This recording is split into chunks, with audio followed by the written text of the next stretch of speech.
Bonjour chers amis, bonjour chers arbitres. Aujourd'hui, notre thème c'est contrôle du combat. J'espère qu'on va passer un bon moment ensemble. Ça, c'est le logo de United World Wrestling Academy.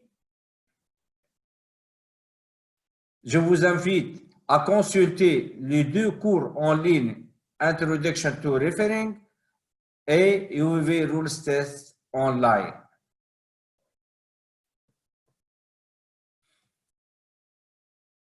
Qui sont des cours basiques sur le règlement de la lutte pour les arbitres et toute personne, quel que soit coach ou lutteur, disponible sur la plateforme Academy de United World Wrestling. Notre objectif aujourd'hui, c'est améliorer le contrôle pendant un combat. Qu'est-ce que ça veut dire? Réduire le comportement antisportif sur tapis. Gérer les comportements antisportifs et processus de consultation. Ça, c'est le premier titre, améliorer le contrôle pendant un combat. Qu'est-ce que ça veut dire? Réduire les comportements antisportifs. L'arbitre doit avoir une grande personnalité sur le tapis, doit être fort pour savoir comment gérer son match, comment imposer le respect sur les lutteurs et les coachs.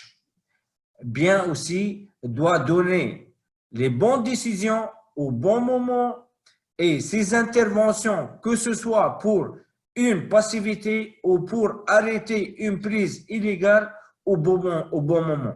Ça donne le respect des lutteurs. Ça, pour réduire les comportements antisportifs et gérer les comportements antisportifs. L'arbitre doit être strict à respecter les règles.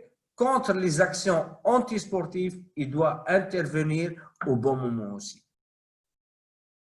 Les processus de consultation aussi, on va regarder le travail de groupe entre l'équipe de l'arbitrage et comment le chef de tapis doit prendre la décision pour une consultation lorsqu'il voit quelque chose qui ne va pas sur le tapis, et il peut demander une consultation après une action qui est illégale ou un pointage qui n'est pas correct. Le chef de tapis, il peut demander une consultation. Reconnaître. Et maintenant, le deuxième titre, c'est améliorer la sécurité des lutteurs. Reconnaître les situations, bonne position. L'arbitre doit savoir et bien réagir avant un acte qui peut mener le lutteur à une action dangereuse. L'arbitre, il doit être, c'est pour ça, si vous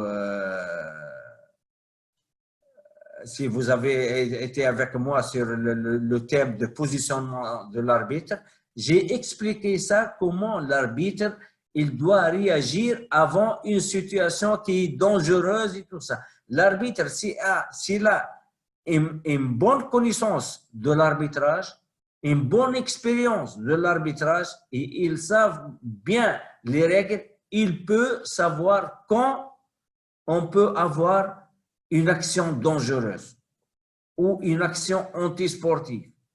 Et l'arbitre, il doit gérer sur le tapis. Le positionnement de l'arbitre aussi, lui permet de bien intervenir avant une mauvaise acte, une mauvaise action, une dangereuse action, comment il se déplace sur le tapis, comment il doit arrêter en cas où il y a une action dangereuse pour arrêter cette action. Et bien sûr, la bonne position, on a parlé de ça, et je vais parler au cours de cet webinaire pour le positionnement de l'arbitre aussi. Communication pendant le combat. Bien sûr, le rôle de l'arbitre, il doit communiquer avec les athlètes pendant le combat. Comment il doit communiquer? Il doit communiquer seulement avec l'utilisation du vocabulaire UVV. C'est-à-dire, lorsqu'il s'intervient pour, par exemple, parler avec les athlètes, seulement avec le vocabulaire. Contact, davai, head up, no finger, no jump. Tous les vocabulaires de UVV, et je pense presque tous les arbitres savent et connaissent bien les vocabulaires UVV. Indiquer la couleur et le commandement. Qu'est-ce que ça veut dire? Par exemple, si je vais dire passif, à qui je dois m'adresser? Pour le lutteur passif, je dois indiquer le couleur de lutteur. C'est-à-dire, c'est pas en, je dis n'importe quoi, passif. À qui passif? Je dois indiquer bleu passif ou rouge passif.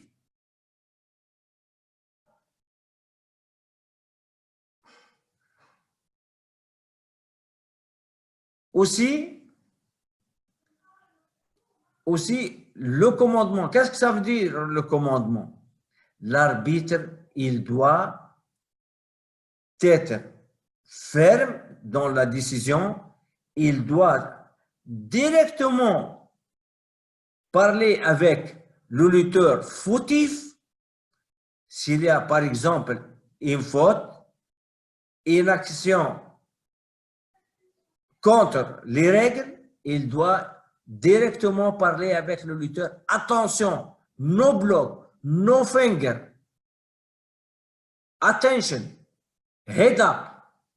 Ça, c'est comment utiliser le vocabulaire, comment indiquer le couleur bleu.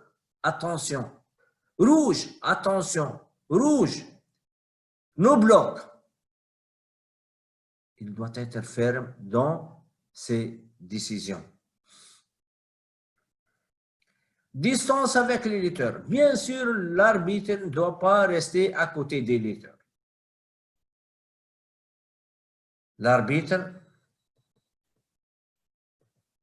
L'arbitre, parfois, il s'intervient pour, par exemple, indiquer à un lutteur de ne pas bloquer, pour lever la tête, pour entrer en contact, pour ne pas être passif. Attention, bleu, passif. Bleu, lève la tête, head up. C'est ça le rôle de l'arbitre. Regardez ici, on a des exemples. Regardez comment il a intervenu l'arbitre. À qui il a intervenu? Il a indiqué, regardez encore une fois, qu'est-ce qu'il a fait l'arbitre? Il a indiqué le couleur du lutteur passif. Voilà, rouge. Attention. Ça, regardez la position de l'arbitre. Il est sur la zone, il a pris une bonne position, il contrôle et il s'intervient au bon moment pour infliger une passivité.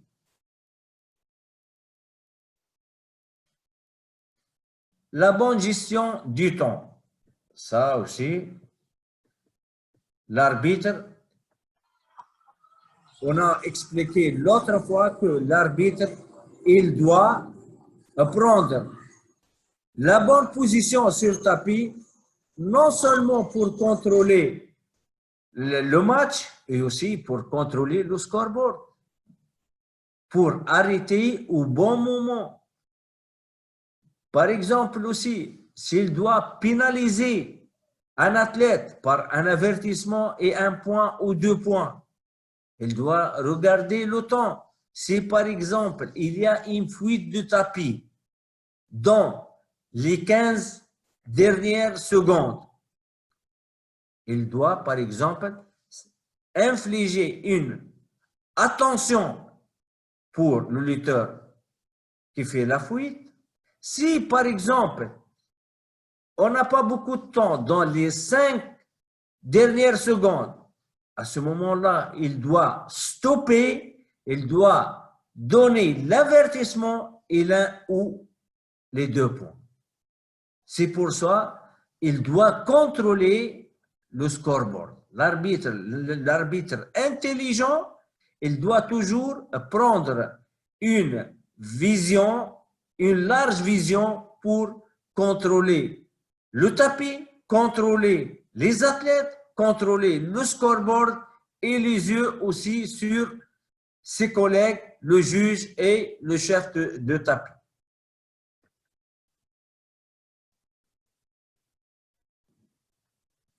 Comme on a dit, regardez, l'arbitre contrôle le temps pour savoir bien quand il doit donner la passivité, quand il doit arrêter la période ou le match, et quand, et aussi dans la lutte à terre, parfois il reste 2 secondes et l'arbitre il arrête le match. Pourquoi? C'est fini, c'est 2 secondes. Pourquoi vous arrêtez le match, élevez les athlètes et après ils continuent debout? Non, c'est pas juste. S'ils sont par terre et il reste 2, 3 secondes, 4 secondes, l'arbitre il doit parler avec action bleue ou action rouge et laisse le temps partir parce que 2, 3 secondes, si on arrête tout ça pour les mettre debout, c'est fini le temps et il n'a rien fait. Peut-être il donne une chance au lutteur qui travaille au sol pour 3, 4 secondes, peut-être il peut faire une action. Ça, c'est la bonne gestion du temps. Ramener les lutteurs en arrière. Redémarrer les matchs entre les lutteurs. Lutteurs séparés avant le coup de sifflet. Donner de petites instructions à un lutteur sur le chemin du retour. Réduire les comportements antisportifs. On a parlé de ça au début. Comment, si on va redémarrer un match, l'arbitre, il doit être au centre. Il ne doit pas donner, il ne doit pas siffler pour le commencement du match ou de deuxième période, par exemple, de la première période ou après un arrêt, il siffle, il est sur la zone de passivité et il donne l'ordre de commencer le match. Non, je m'excuse. L'arbitre, il doit apporter avec lui les 2 lutteurs au centre et il doit donner, il doit siffler, donner l'ordre de commencement du match. Il est au centre, sur le cercle du centre de tapis. C'est pas loin du centre de 3 mètres ou 4 mètres ou près de la zone de passivité. Non, c'est pas le centre, ça. Le centre, c'est le cercle de 1 mètre qui est au centre du tapis. Lutteurs séparés avant le coup de sifflet. Bien sûr, après qu'il salue les 2 athlètes, les 2 lutteurs, l'arbitre, il doit séparer les 2 lutteurs avant le coup de sifflet. Il doit regarder au juge pour savoir que son collègue il est prêt pour commencer le match. Il regarde au chef de tapis et le chef de tapis qui donne l'ordre de commencer le match et après il commence le match. Donner de petites instructions à un lutteur sur le chemin de retour. Si par exemple il y a un lutteur, nous savons bien qu'il y a des lutteurs agités, un peu agités, il veut commencer, il veut avoir le sifflet de l'arbitre, il veut l'arbitre ici, il doit reculer un peu le lutteur. Attention, dès que je siffle, tu peux commencer. Il n'y a pas de commencement du match avant le sifflet de l'arbitre. aussi réduire les comportements antisportifs. J'ai parlé de ça, c'est-à-dire le rôle de l'arbitre, la personnalité de l'arbitre, elle va réduire les comportements antisportifs. Si les athlètes peur de l'arbitre, si les athlètes respectent les arbitres, ils savent qu'il est un arbitre, il est dur sur tapis. Il n'est pas, je m'excuse, qui est facile, un arbitre, hein? Ok, chers amis, tout ça. Non, non, non, non, non, non. Il est strict sur tapis. Stop, attention. Il ne faut pas faire ça, il ne faut pas faire ça. Les athlètes, ils respectent l'arbitre. Voilà, ça il a une grande personnalité. On ne peut pas jouer avec cet arbitre. On doit être strict avec lui et on va travailler. C'est ça, ce que pensent les athlètes. J'étais athlète et si je trouve un arbitre souple, un peu souple, peut-être, je passe à une autre action, par exemple. Enfin, j'essaie d'énerver mon adversaire, je commence à le pousser, tout ça, et l'énerver. Mais s'il y a un arbitre qui est strict sur tapis, il a une grande personnalité, stop! Red, attention, bleu, attention. À ce moment-là, les athlètes, ils doivent respecter et ils vont respecter l'arbitre.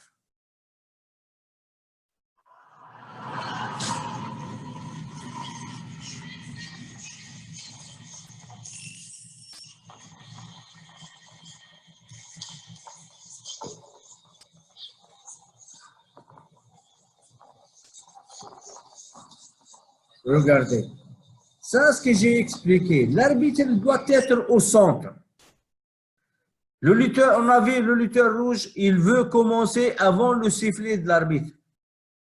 Non, l'arbitre, elle a stoppé, attention, recule un peu en arrière. L'arbitre, elle est aussi au centre, elle a commencé le match au centre. Elle a redémarré le match au centre. Et il faut faire attention ici pour le positionnement de l'arbitre.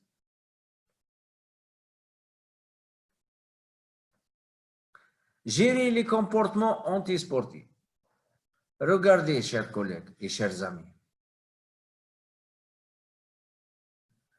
Travail de l'arbitre pour éviter les situations ne dégénérant.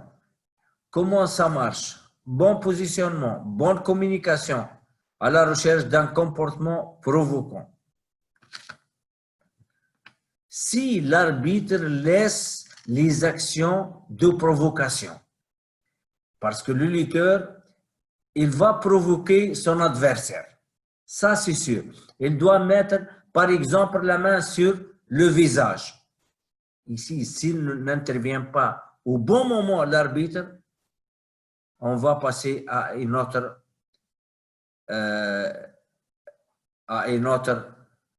action plus mauvaise que la première.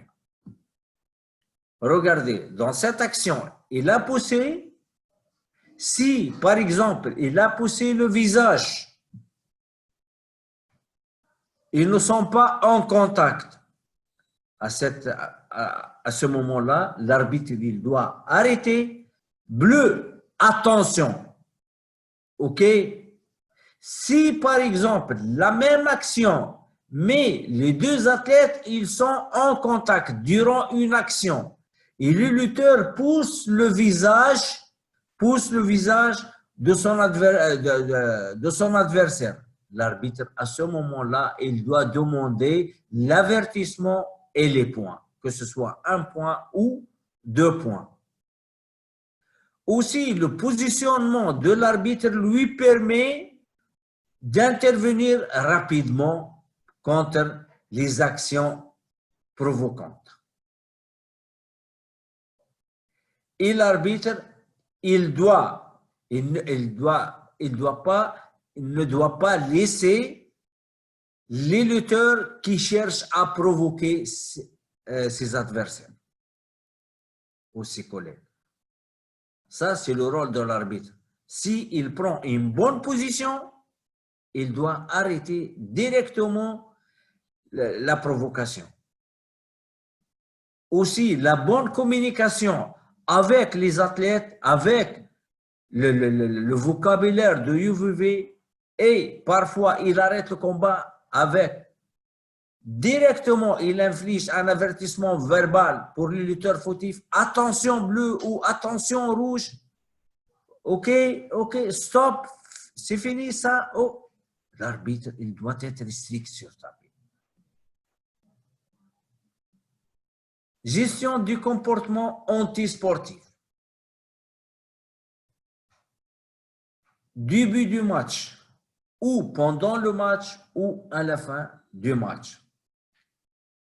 Et on va voir le rôle de l'arbitre.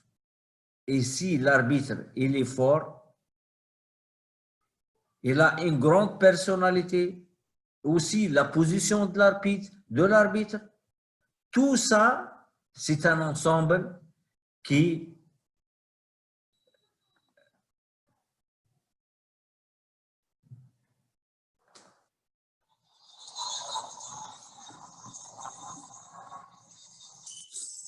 regardez, voilà. Du début, l'arbitre, qu'est-ce qu'il a fait? Il a commencé le match. Du commencement, ça commence la provocation. L'arbitre, il n'a pas laissé la provocation. Si l'arbitre laisse la provocation, il va perdre le match. C'est l'arbitre qui va perdre le match.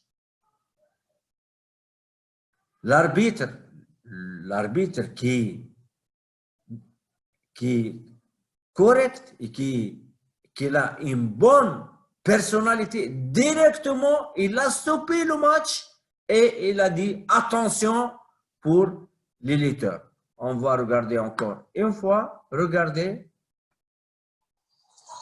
Un bon commencement de l'arbitre. Regardez. Il a pris. Regardez. Directement.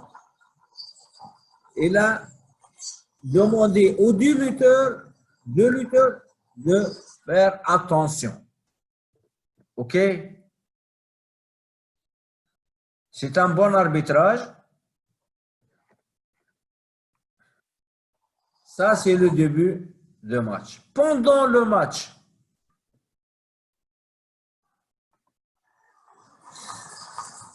regardez, maintenant le lutteur rouge, il provoque le lutteur bleu. Voilà. Regardez l'arbitre, comment il est allé au lutteur rouge. Il a communiqué avec lui. Et attention, pas de provocation. Seulement tu dois lutter sans provocation. Il faut faire attention. Il ne faut pas provoquer l'adversaire. Tu es un lutteur. Allez, commence avec un lutte clair. Regardez. Regardez. Voilà. Regardez l'arbitre. Direct, il a communiqué avec le lutteur fautif. Parce que le lutteur, il a commencé à provoquer son collègue et son adversaire.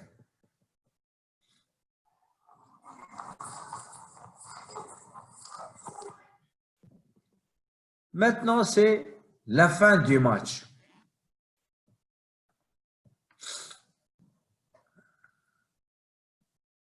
Stop, l'arbitre.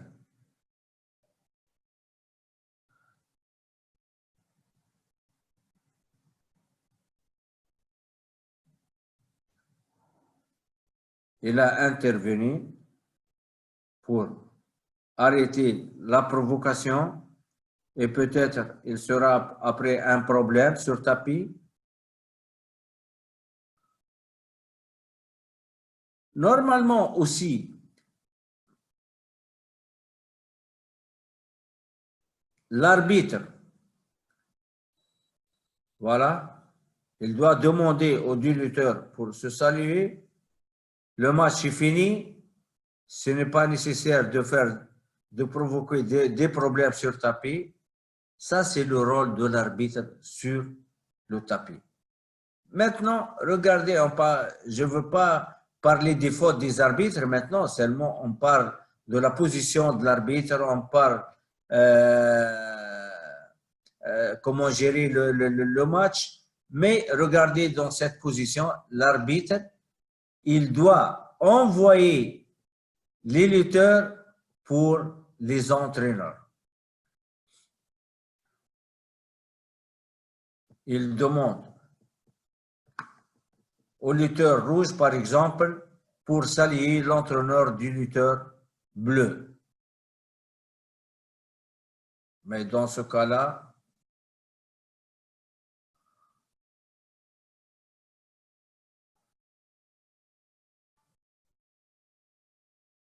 normalement, à la fin du match, il ne laisse pas le lutteur va au coin de son entraîneur. Regardez comment le lutteur bleu, il a provoqué le lutteur rouge. Mais aussi, c'est bien de se saluer à la fin du match. Mais aussi, l'arbitre, il doit contrôler le match jusqu'à la fin. Regardez, les deux lutteurs, ils sont allés au même coin. Normalement, le lutteur bleu va saluer l'entraîneur, le coach du lutteur rouge, et le lutteur rouge, normalement, il se déplace ici pour saluer l'entraîneur, le coach du lutteur bleu. Gestion du comportement antisportif. Et j'ai parlé de ça. Il faut s'intervenir au bon moment pour arrêter la provocation.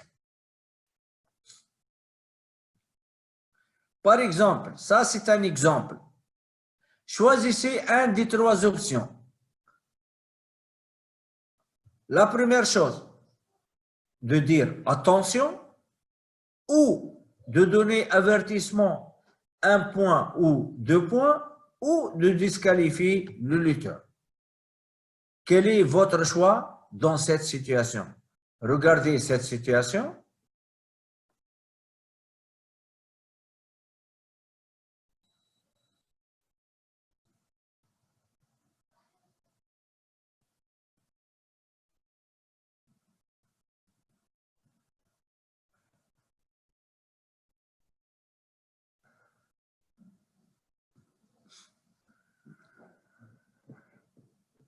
Je ne peux pas zoomer, mais ça c'est clair. Regardez, il y a deux différents choix, deux différentes opinions plutôt. Regardez, l'arbitre, il a dit attention au lutteur fautif. Mais cette action, c'est une lutte négative. Regardez, il y a un coup de tête et les règles, c'est bien clair. S'il y a un coup de tête clair, c'est avertissement et 1 point ou avertissement et 2 points. Mais dans ce cas-là, l'arbitre seulement, il a dit attention au lutteur. Et je pense, regardez, le juge, il a donné l'avertissement et le point. Et je suis d'accord dans ce cas-là avec le juge. Regardez, parce qu'il y a un coup de tête clair.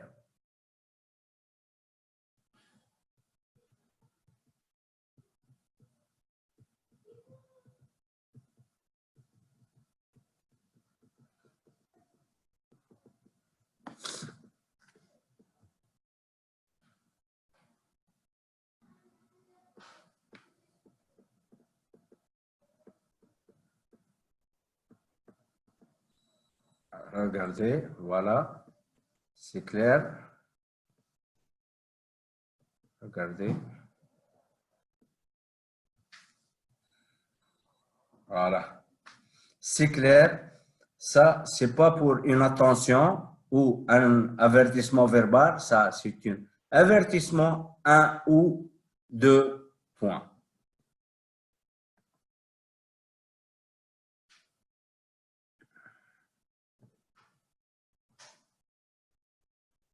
comportement antisportif pour les entraîneurs. Normalement, l'entraîneur, il aide l'arbitre pour bien gérer le match. L'arbitre, il doit se concentrer pour améliorer la relation entre arbitre et entraîneur parce qu'on a le même objectif. C'est le développement de la lutte. C'est ça notre objectif. L'arbitre, il doit faire un bon travail pour développer la lutte. L'entraîneur aussi, son travail, son métier de développer la lutte. On a, c'est-à-dire, le même objectif pour progresser la lutte. L'arbitre aussi, il doit contrôler les coins. Par exemple, parfois, vous trouvez l'entraîneur, il met la serviette, une bouteille d'eau, tout ça, ou le deuxième entraîneur, il entre avec l'entraîneur principal pour diriger tout ça. C'est le rôle de l'arbitre de contrôler tout ça. Utilisation des cartons jaunes et rouges. Si, par exemple, la première fois, l'entraîneur il a reçu un avertissement verbal, la deuxième fois, il reçoit un carton jaune. Mais s'il a dépassé ses limites, l'arbitre, il peut demander du chef de tapis, ça, l'entraîneur, il a dépassé ses limites, maintenant il veut monter sur tapis ou il fait des grands problèmes sur tapis, à ce moment-là, le chef de tapis, il peut lui infliger un carton rouge et vous savez bien le règlement pour les cartons rouges. Processus de consultation.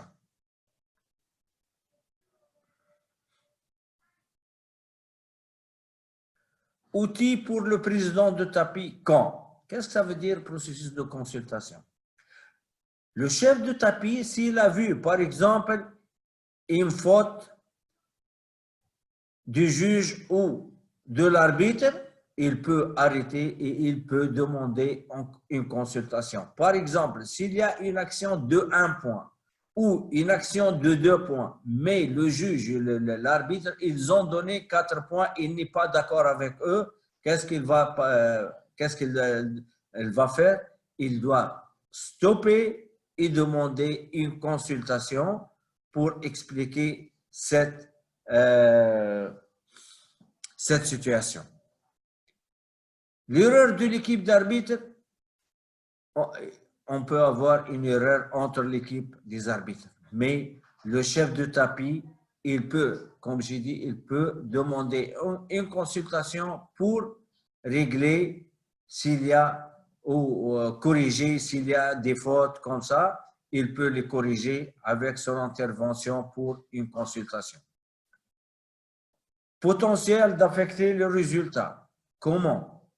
Rapide. Le président tapis parle le plus. C'est-à-dire, parfois, on écoute que le chef tapis est time.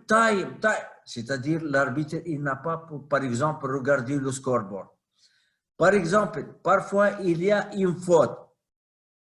L'arbitre, le chef de tapis demande à l'arbitre attention for red or attention for blue, attention leg foul, attention block, attention finger.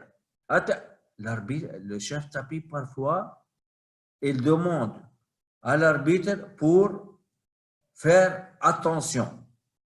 Et il peut faire ça sur tapis. Il ne peut pas, par exemple, pousser avec un des deux lutteurs, non, ce n'est pas son rôle.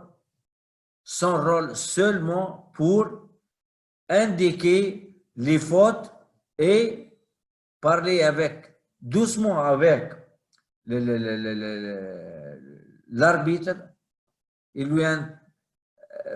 Il prévient l'arbitre, faites attention, le bleu, il utilise la jambe, le bleu par exemple, et il verrouille les doigts, le verrouillage de doigts comme ça, faites attention, il peut demander ça.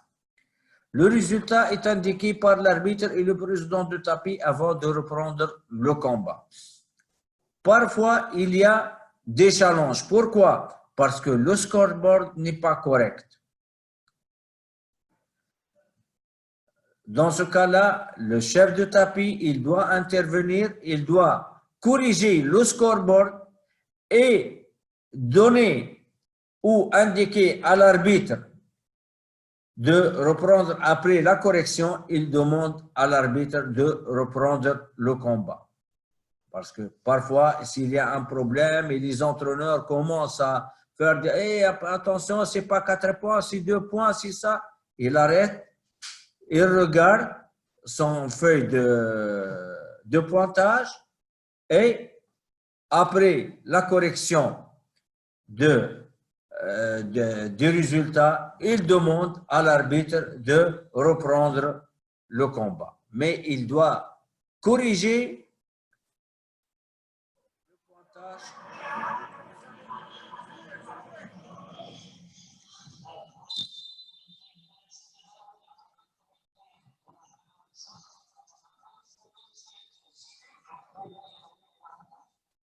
Stop.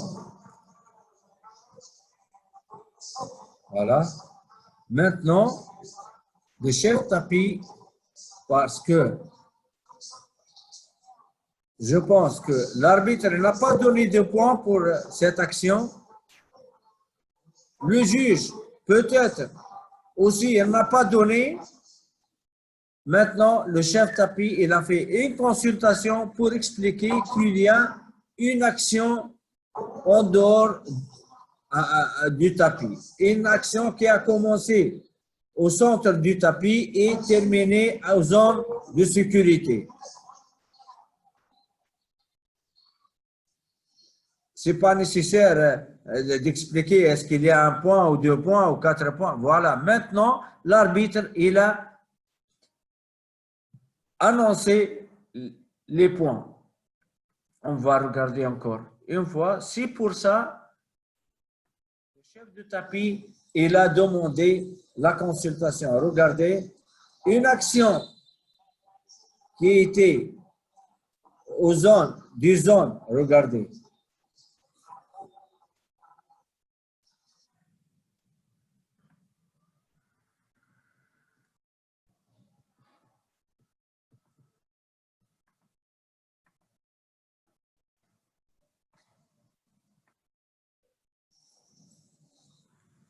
L'action a commencé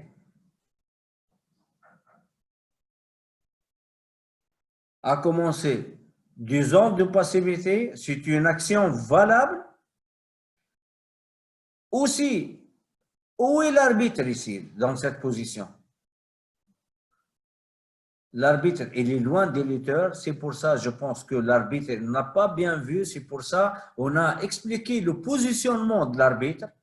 Regardez, l'arbitre, il n'est pas près des lutteurs, il n'est pas à côté des lutteurs pour bien regarder l'action, est-ce qu'elle a démarré du zone de passivité ou du centre du tapis ou de surface de lutte, ou elle a commencé du zone de sécurité à l'extérieur. C'est pour ça l'arbitre n'a rien donné, regardez.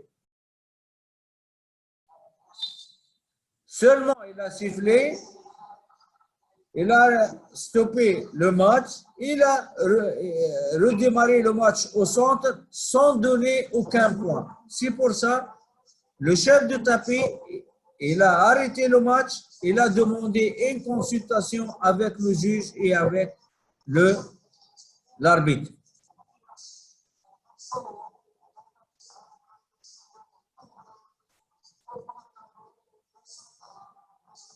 Après la consultation, l'arbitre, il doit donner les points exacts, les points corrects et redémarre le match. Regardez, maintenant, Ils ont terminé la consultation, ils ont donné les points corrects pour l'action. Voilà, il a donné 2 points pour l'action et il va redémarrer le match au centre du tapis. Maintenir la sécurité des athlètes. Accrochage avant, accrochage sur les jambes. On a 3 situations ou 3 exemples.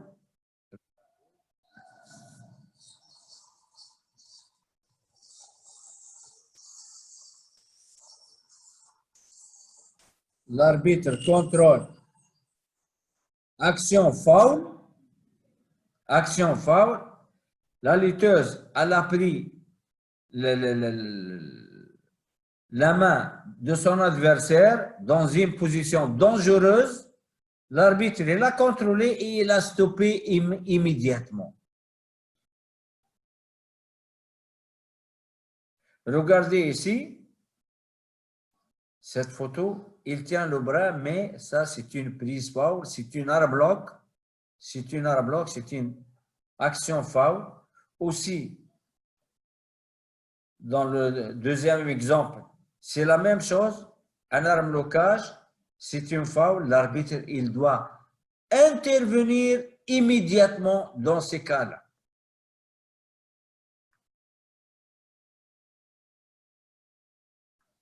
Merci pour votre attention. Si vous avez des questions, je suis prêt.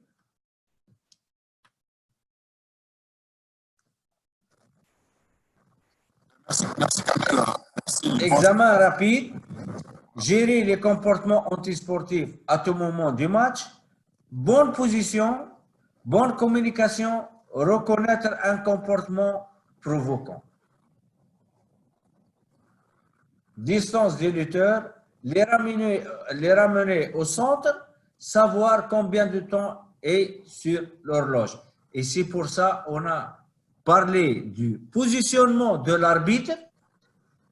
L'arbitre, il doit contrôler tout le tapis, tout le match, les athlètes, ses collègues, juges et chefs tapis et le scoreboard. Ça, c'est le rôle de l'arbitre du centre. La bonne position, la bonne communication, reconnaître un comportement provoquant directement, il s'intervient, gérer les comportements antisportifs à tout moment du match, ça c'est le rôle de l'arbitre. Et pour bien gérer le match, l'arbitre doit être concentré sur le match, attentif et aussi strict sur le tapis. Reconnaître et prévenir les blessures. Ce qu'on a dit avant. On a vu ça. Gestion des comportements antisportifs.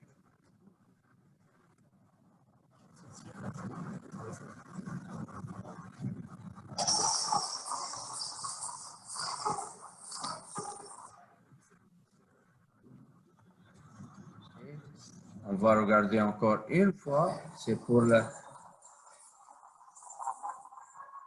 Ça, c'est regarder. L'arbitre, il ne doit pas laisser la provocation. Directement, il s'intervient, il arrête, attention bleu, attention rouge et il redémarre le match. Ça, au début du match. Aussi pendant le match. Regardez la provocation du lutteur rouge. L'arbitre stop. Attention rouge. Il n'y a pas de provocation. Il y a seulement de la lutte. Allez, on commence.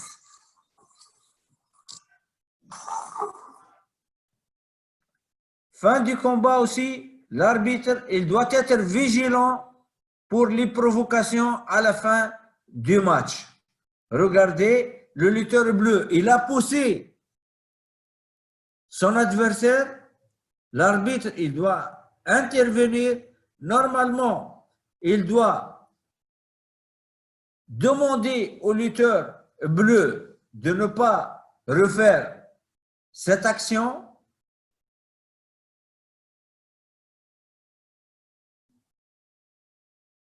Il est allé pour apporter le lutteur rouge. Regardez, toujours le lutteur bleu, c'est lui qui provoque. OK. C'est fini maintenant. OK. Mais il doit demander au lutteur pour aller saluer les coachs.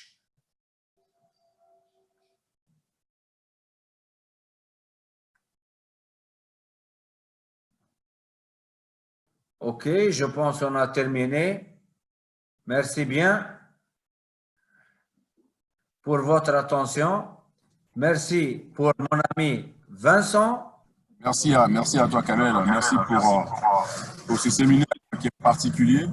Merci, oui.